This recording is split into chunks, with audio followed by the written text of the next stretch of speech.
The way to look at it, I think, is to focus on for the site to focus on their users and their business model first. What they need to do is they should understand who their user base is, how can they make their site more accessible and navigable and easily navigable for their users, right?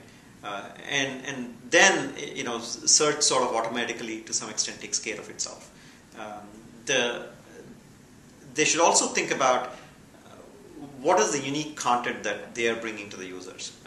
If it is content that is recycled from somewhere, then obviously there is not much value added for your site over someone else. You should provide some value proposition that attracts users to your site, and Yahoo does that very well. I mean, we as a business, as a site, as a company that produces a lot of these rich experiences, whether it is for Olympics or whether it's for special events like Olympics or Oscars or whatever it is, we've consistently packaged, sourced great content, produced great content, and packaged them in a unique way that attracts online audiences.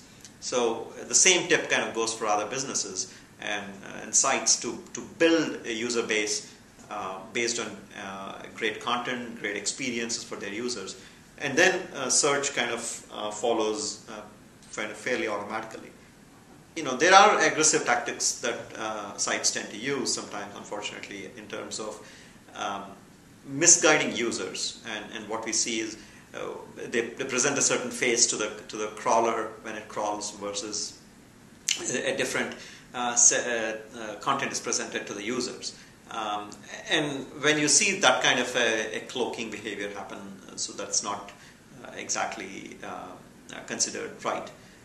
Or many other aggressive spamming techniques, and I'm sure there are sites that list them out, is not something that would be beneficial for the site in the long run. Fundamentally, they need to focus on what their what demographic they're serving, and what is the unique content that they are trying to bring to the user, and make it in as simple as possible way, presented as easy to consume possible way as possible. And the rest would take care of itself in terms of search rankings, I think.